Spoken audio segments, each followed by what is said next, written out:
In terms of the Kodak coin, we're dealing with, the SEC, the NYSE, the board of, the 11th most well-known brand in the world, not to mention the entire, blockchain and ICO community, and it's quite a series of challenges. But we actually think that that's the future. At least that's the opportunity for us going forward.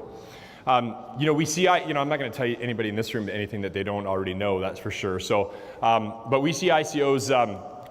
Really as a new form of capitalization for companies, but actually really more importantly a new disruptive technique for them to actually own bigger market spaces that they're already in. The reality is that we're probably, in terms of, we've been in the space since about 2013, which is actually, quite late compared to most of the people, or a lot of the people that are at this conference. And so, when looking at how to approach the space, I don't know that we're smart enough to be doing a bunch of the things that a lot of the really young creative startups are doing out there. And so where we have found a market niche is being able to deal with the Fortune 5000 and addressing the opportunity within them, not just for blockchain, but actually for crypto economics in general. So, as probably a slide everybody's seen 100 times here at this conference. This is, typically what we saw in 2016 and 2017, and the ICO frenzy continues, maybe a little bit tempered right now, but then everything really has changed since the SEC has been stepping up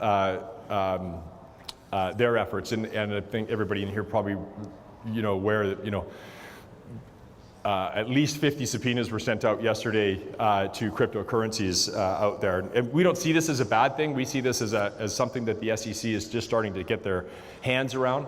We also believe that as regulation does enter the market, which is inevitable, the size of this market is actually going to grow and increase. And so again, we've positioned ourselves in that spot where hopefully what we'll be doing is spending most of our time with companies that, like it or not, are going to have to be in a regulated environment.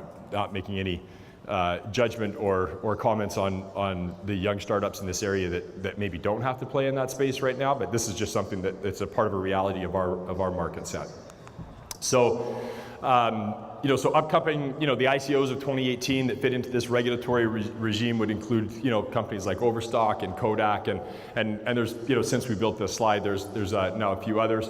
But this is, if we compare this to I think if we're sitting here a year from now, just the pure numbers involved will be much larger on this slide, just because it's the size of the regulated institutional capital out there that will come into this market as we get some regulatory clarity. It's just, we're literally talking hundreds and hundreds of billions of dollars that are looking to come into this space. So. Basically, our model, just for what it's worth, is quite frankly, we create the ICO. So we're deep in the architecting of the actual blockchain infrastructure to ensure that if it is a tokenizable event or business, that it's built into the fabric of the actual business. So in the case of Kodak, for example, we actually were building a registration, an IP registration blockchain. As part of the core service for image registration, and again, we firmly believe that an ICO isn't for the purpose of just raising money, and nor is an ICO something you can do just to build a community. The fabric of the actual, the whole crypto economics, if you will, needs to be built into the product, the community, and the use of the token, right? So the fungibility of it. We spend a lot of time with the companies that we put together. In the case of Kodak, we spent 9 months actually building and working the economics with them, and then we invest. So we co-invest alongside. So we write a check, we put in our time and our resources, and we're deeply involved both in the equity and the token side. We do see that certainly in the future, the largest probably and most likely the most important part of what an organization like us will be doing is actually the ongoing advocacy or fungibility of that token. So the business development work that actually makes the token utilizable and increases demand on an ongoing basis. We think actually that'll be the biggest value add that with so many tokens out there, how do you stay above the noise?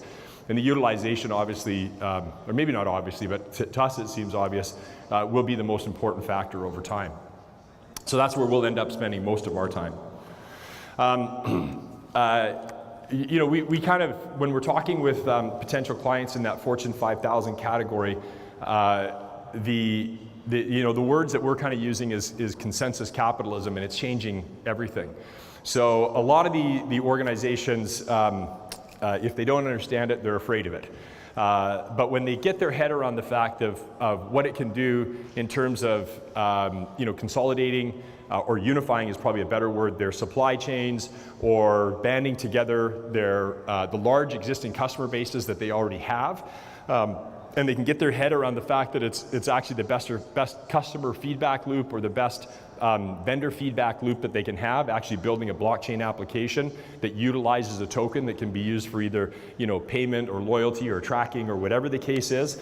It's actually a pretty quick conversation with these large organizations right now. So again, we see a huge upside opportunity in dealing with this Fortune 5000 group.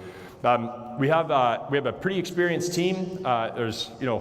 It's probably 1,000 years of experience on the team, but probably most importantly, most of us have worked together for 15 to 20 years. And I think that's one of the reasons that we're able to make great inroads into the larger brands that we're currently working with.